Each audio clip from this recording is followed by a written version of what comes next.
3. The Trinitarian answer. Orthodox Christianity has asserted another answer to the problem, and to make clear that answer, certain elementary distinctions are necessary. Theology and philosophy distinguish between the ontological Trinity and the economical Trinity in speaking of God. The Father, the Son, and the Holy Ghost are each a personality, and together they constitute the triune and exhaustively personal, totally self-conscious God. God is totally self-conscious, meaning that he has no hidden, unknown aspects of his being, no unexploited potentiality. He is actuality, self-conscious, and personal. Each person of the Trinity is equally God, as Van Til has stated it. Each is as much God as are the other two. The Son and the Spirit do not derive their being from the Father. The diversity and the unity in the Godhead are therefore equally ultimate. They are exhaustively correlative to one another and not correlative to anything else. The Trinity so described is called the ontological Trinity, that is, the Trinity in its relationship to itself in terms of its own being. When the relationship of the triune God to his creation is discussed, the economical Trinity is referred to, that is, the Trinity in its relationship to its activity with respect to the universe, creating, sustaining, or redeeming it. Our concern now is with the ontological Trinity, God in his being. The being of God is infinite, eternal, unchangeable, and holy.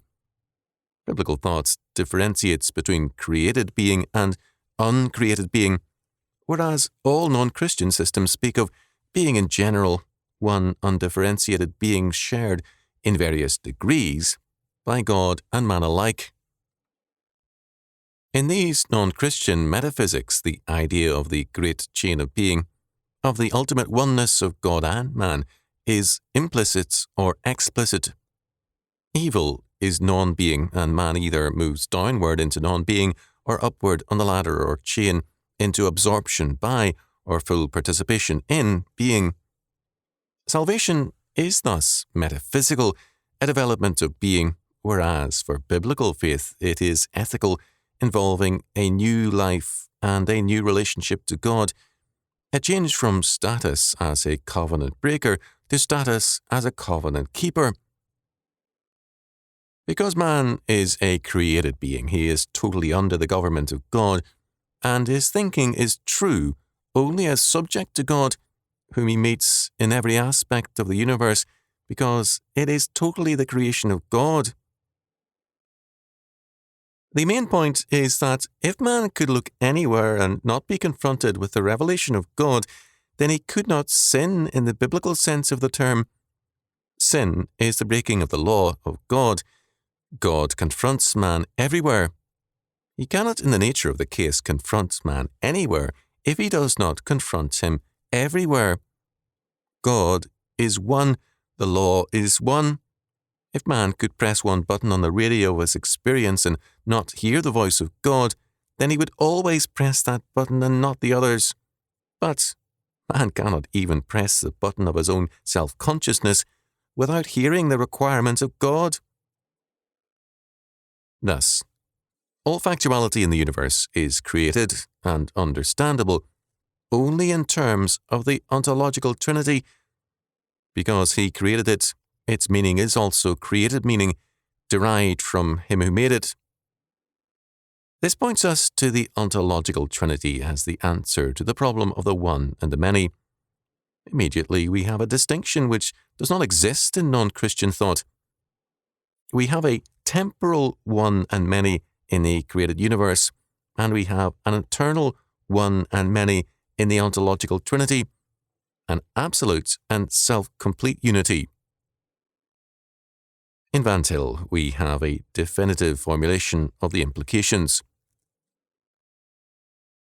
Using the language of the one and many question, we contend that in God, the one and many are equally ultimate. Unity in God is no more fundamental than diversity, and diversity in God is no more fundamental than unity. The persons of the Trinity are mutually exhaustive of one another. The Son and the Spirit are ontologically on a par with the Father. It is a well-known fact that all heresies in the history of the Church have, in some form or other, taught subordinationism. Similarly, we believe all quote-unquote heresies in apologetic methodology spring from some form of subordinationism. Since both the one and the many are equally ultimate in God, it immediately becomes apparent that these two seemingly contradictory aspects of being do not cancel one another, but are equally basic to the ontological Trinity: one God, three persons.